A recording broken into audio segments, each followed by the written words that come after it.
Hello mga halabibs. Andito ako ngayong banda sa Silang Cavite. Papunta ako ng Tagaytay para makapag-ride tapos makapamasyal din. So andito tayo ngayon sa Silang. Normally dito kami dumadaan sa diretso, pero ngayon tatry ko dito naman sa kanan. Sabi ng kapatid ko, hindi daw matraffic dito eh.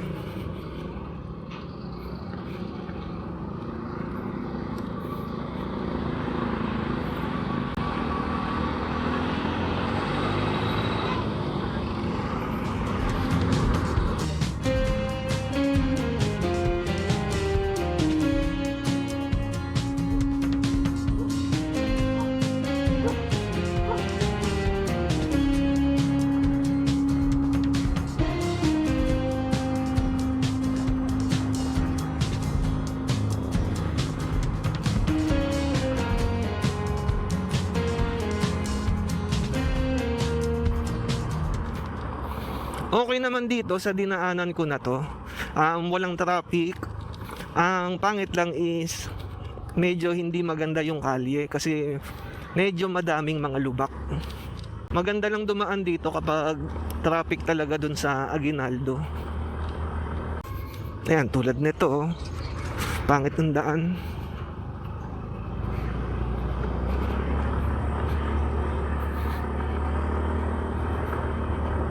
Eto, daanan. Ay, ako po.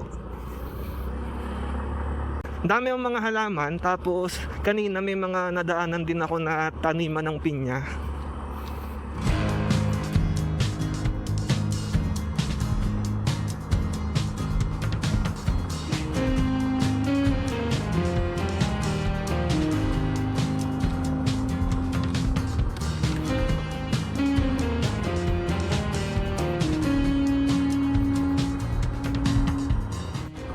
Uy, may mga pine tree. Ayun, kita dito yung People's Park.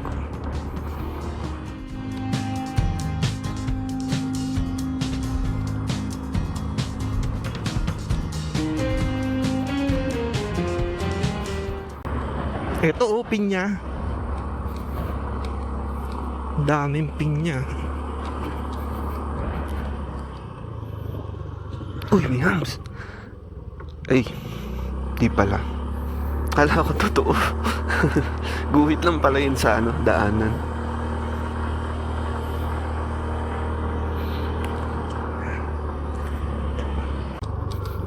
Eto, mukhang totoo to ha.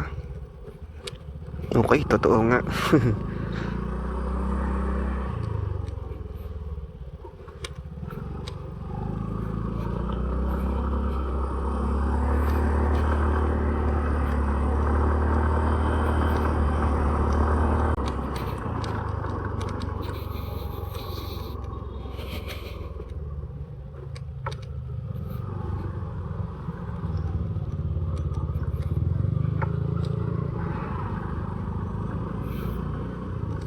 Bato, tatlo, sunod-sunod na hams. Ay.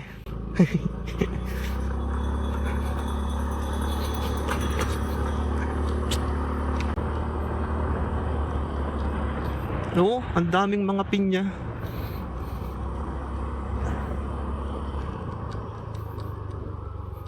Ito oh. Ang daming mga laki ng pinyahan.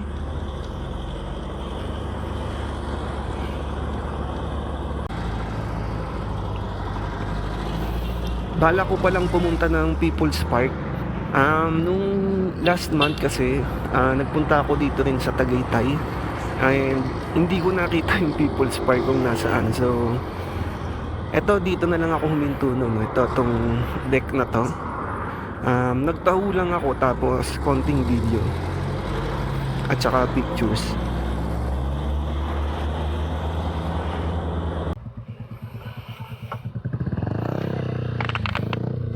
Parking 20 sa motor.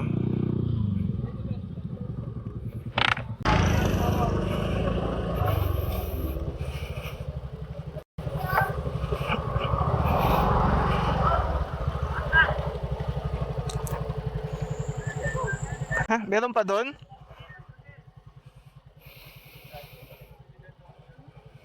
dito na lang.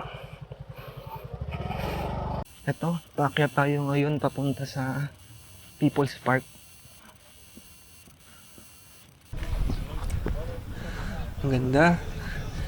Kitang-kita mo yung horizon. Ang ganda talaga. Medyo masakit sa binti itong pag-akyat dito. Dati kasi medyo sanay ako sa ganito nung nakatira ako sa GMA. Kasi medyo pataas tsaka pababa yung mga daanan doon. So, sanay ako sa gantong daan dati. Hinihingal ako. Pero ngayon hindi yun kasi sa Las Piñas na ako nakatira. So, hindi siya bundok. Tapos yung bahay ko isang floor lang. So, wala akong hagdan na dinadaanan. Kaya yun, medyo iba na sa akin tong ganito ngayon. Medyo nahihiya akong magsalita kasi naka-mic ako tapos mag-isa lang ako. So, yung mga kasalubong ko, baka makita nila ako na nagsasalita ako mag-isa nang wala akong hawak na cellphone o kaya headset na nakakabit sa tenga ko. Kaya, ewan ko, parang bumubulong lang ako, tingin ko.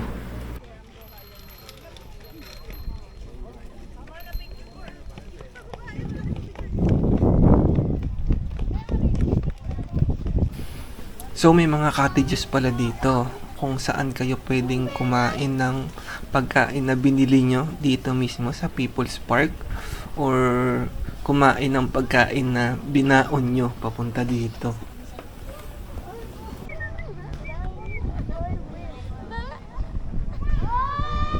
Pakay ka, bigyan ka na isang bilyan basta tumayo ka dyan. Hindi.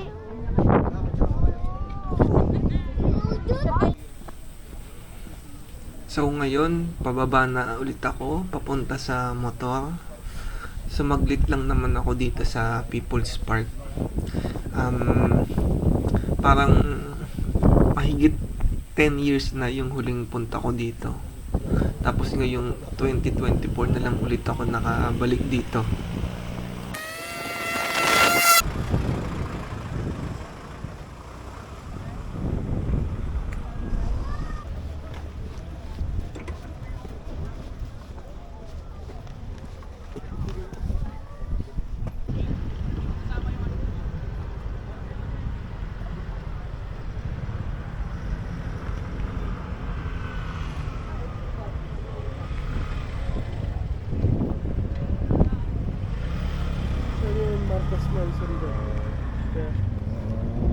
Ay, sa Kabuyaw yun.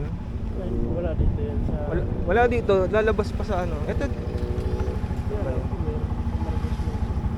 sa Kabuyaw, pero ito yung daan, ito yung daan.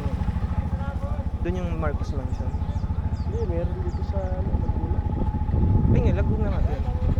Pero doon sa Kabuyaw? Dito lang yun, madadaanan lang din dito. Hindi Kabuyaw yun, Binyan yun. Kabuyaw. Binyan. Hindi ko alam, Binyan. Alam mo Kabuyaw? Binyan na yun. Nakapunta ako dun nung nakaraan eh. Yung may akatin na ano. Paalis na ako dito sa People's Park. Hanap ako ng makakainan. Dala-dala ko pa to. Tarantang. Wow, ang lamig.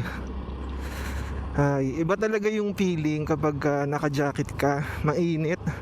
Pero pag umandar na, dama mo na yung lamig kasi pumapasok na sa loob yung malamig na hangin.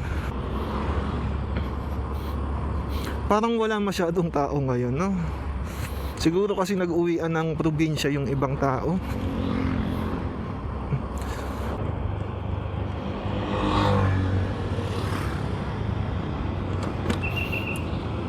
To Picnic Grove.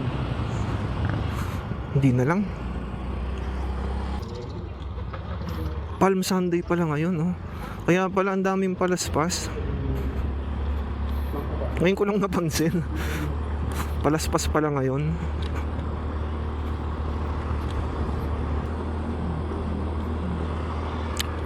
Pa-town proper naman tayo ngayon. Hahanap lang ng makakainan. Baka sakaling may matripan doon. Sikat dito yung bulalo, tulad nung nabanggit ko sa nung nakaraang video, lahat ng bulalo dito original.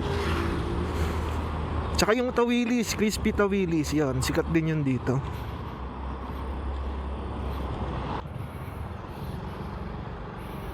Okay. So, traffic na naman dito. Akala ko walang ng traffic eh. Pero pag banda talaga dito sa side na to ng Tagaytay, madalas traffic eh. To, try ko dito. Nabanggit to nung kapatid ko, Judy's.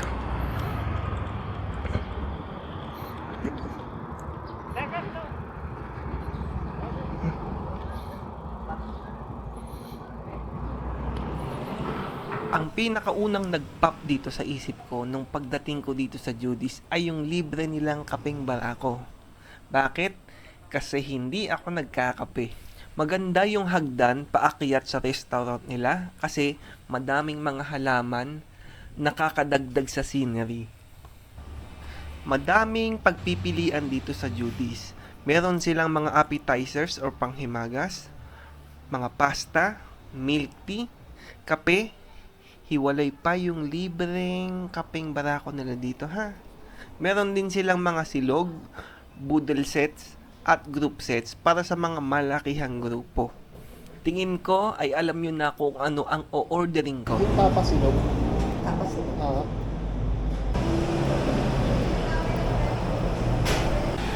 At ito na, ang top silog. Malaki yung serving ng kanin nila kumpara sa ibang restaurant. Yung itlog nila is 2. Masarap din yung tapa nila ha. Knowing na paborito ko ang tapa.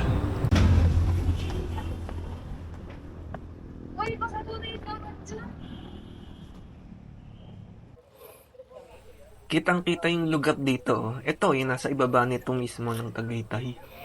Ang ganda. Ito yung Taal Volcano. Hindi yung cone na nasa harap ha. Yung Taal Volcano is yung island na nasa likod ng cone. Tapos, ito namang lugar na to na nasa ibaba. Hindi ko sure kung Laurel yan or Agoncillo, Batangas. Kamakailan lang pala, nag-ride ako banda dito sa Taal Lake. So, ang ginawa ko is binaybay ko lang iyang palibot ng lake na yan hanggang bumalik ako kung saan ako nagsimula. Sa Talisay, Batangas yun. Medyo hindi ko pansin yun na ang laki pala nung inikot ko, pero enjoy kasi, kaya hindi ko na napansin yun. Pero yung mga lugar na yan, ilang beses ako dyang naligaw.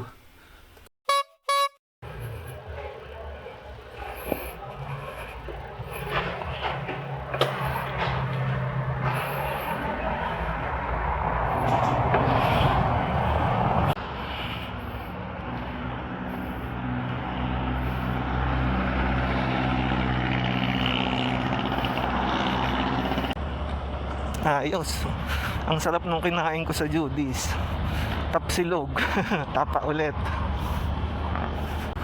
Gusto ko sana na umorder ng iba't ibang klase ng pagkain mula sa menu nung Judy's.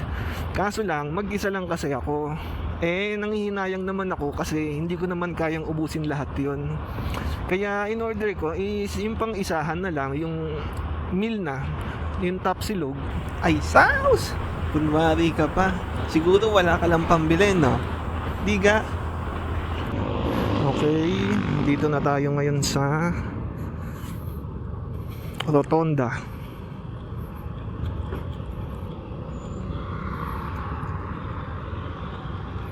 So, pauwi na tayo. Ang daan natin is Aguinaldo. Ayun, naging okay naman yung ride ko. Hindi lang siya yung kasing exciting katulad ng mga nauna kong ride.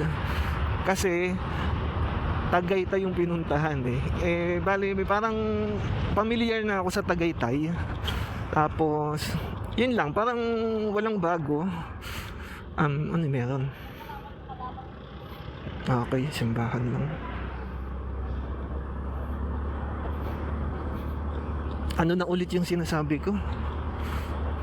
Ayun, bali yun, parang wala lang bago. So walang excitement. So parang hindi ako yung na-excite. Hindi tulad ng mga naunang pinuntahan ko. Hindi ko pa talaga napupuntahan yun. Kaya tuwang-tuwa ako nun. Pero syempre, maganda pa rin puntahan yung Tagaytay. Lalo na kung hanap mo bulalo. Ayan, bulalo. Yun, magandang puntahan yung Tagaytay kung sakaling gusto mo magpalamig, kumain, or tumambay, magkape, or mag-ride. Magandang puntahan. So, salamat sa mga nanood ng video na to. And then, kung nagustuhan niyo to, pwede niyo siyang i-like.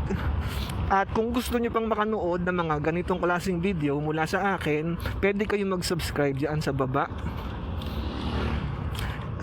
Tapos, next video ko abangan nyo. Kasi, Holy Week kaya saan kaya tayo pupunta? Okay, so nandito na tayo ngayon sa GMA Cavite. And then, siya nga pala mga halapips. Next video ko, may naisip na ako na magandang puntahan. Sakto siya kasi Holy Week na, 'di ba? And then may time ako syempre kasi long weekend. So, yun lang mga halapips. Salamat ulit sa pagnood ninyo ha. Bye.